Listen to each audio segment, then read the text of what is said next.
প্রতিদিনের মতো কিন্তু আজকেও ছোট্ট করে একটু আমাদের বাসায় ভূমিকম্প হয়েছে। আর এই যে এখানে আমি আজকে কিন্তু রান্না করতেছি ধনিয়া পাতা দিয়ে একটা মাছ ভুনা করতেছি দারুণ মজা করে। সো হ্যালো এভরিওয়ান, আসসালামু আলাইকুম, welcome back to my other blog. আশা করি সবাই ভালো আছেন। আলহামদুলিল্লাহ আমিও ভালো আছি। তো অনেকগুলো সবজি নিয়ে আসছিল, কিছু সবজি আমি পরশুদিন রান্না করে খেয়েছিলাম, আমার শাশুড়ি আসছিল তাকেও দিয়ে দিয়েছিলাম অনেকটা সবজি, আর এখনো কিছুটা সবজি থেকে গেছে। ভাবছিলাম অনেকদিন যেহেতু অনেক সবজি খেয়েছি, তো আজকে একদমই আর সবজি রান্না করব না, শাক ভাজি করবো আর চিংড়ি মাছ দিয়ে শাক রান্না করবো, মানে লাল শাক। আর মাছগুলো একটু ধনিয়া পাতা দিয়ে ভুনা করে নেবো। তো কিভাবে ভুনা করবো সেটা অবশ্যই আপনাদের সাথে শেয়ার করবো। তো শাকটা আমি খুব ভালো করে ধুয়ে নিয়েছি, আর এখানে ভাত ও রাইস কুকারে বসিয়ে দিয়েছি, আর মাছগুলো খুব সুন্দর করে ধুয়ে এখন আমি লবণ আর হলুদ মাখিয়ে নেব। এদিকে কিন্তু আমি চুলাতে কিন্তু লাল শাকটা সেদ্ধ বসিয়ে দিয়েছি, যে শাকটা আমি ভাজি করে নেব, মানে পরে আমি তেল দিয়ে দেবো পেঁয়াজ দিয়ে, আগে আমি একটু সেদ্ধ করে নেব। আর পাশের চুলাতে এই যে পেঁয়াজ রসুন আর এখানে চিংড়ি মাছ খুব ভালো করে একটু ভেজে নিচ্ছি, সাথে কিন্তু আমি কাঁচামরিচও দিয়ে দিয়েছি। তো খুব ভালো করে আমি এখানে হলুদের গুঁড়া একটু দিয়ে ভালো করে মশলাটা কষিয়ে নিয়েছি। এখন দিয়ে দিলাম শাকগুলো দিয়ে খুব ভালো করে একটু নেড়ে চেড়ে মিশিয়ে দেব।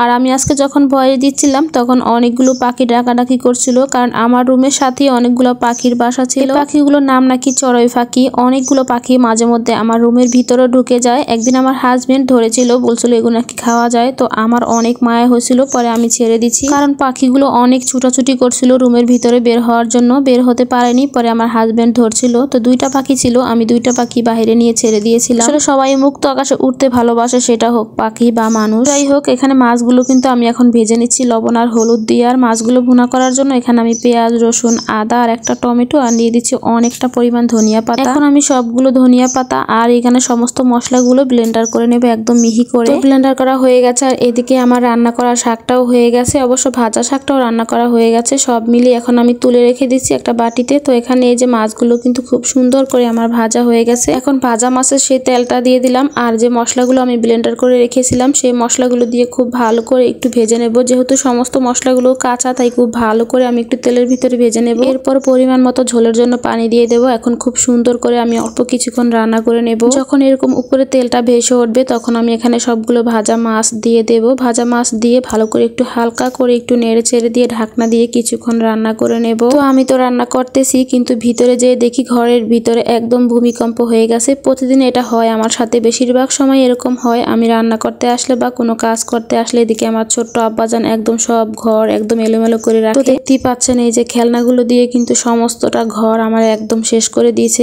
এলোমেলো করে। আর এই যে বিছানা চাদর, বিছানা থেকে বালিশ জামা কাপড় সব ছড়াইয়া ছিটিয়ে রাখছে দুই ভাই মিলে বললে ভুল হবে। আমার বড় আব্বাজানটা একদমই অনেক ঠান্ডা প্রকৃতির, ও খুবই অনেক ঠান্ডা থাকে, ও চাইলেও পারে না ছোট আব্বাজানকে একটু ঠান্ডা রাখতে। ও সবসময় এরকম এলোমেলো করে, ছোট সবসময় রান্না শেষ করে এগুলো আবার করতে হয়, অনেকটা কষ্ট হয়। তারপরও কি আর করার, কিছু তো করার নাই। তো আফুরা তোমাদের ঘরেও কি এরকম কেউ আছে কিনা অবশ্যই জানাবা। তো এদিকে আমার কিন্তু রান্নাও শেষ, রান্না বান্না শেষ করে কিন্তু দুপুরে খাওয়া দাওয়া করতে বসে গেলাম। ভিডিওটা আপনাদের কাছে কেমন লাগছে অবশ্যই কমেন্ট করে জানাবেন। আর এই পর্যন্ত ভিডিওটা শেষ করলাম। সবাই ভালো থাকবেন, সুস্থ থাকবেন, আল্লাহ হাফেজ।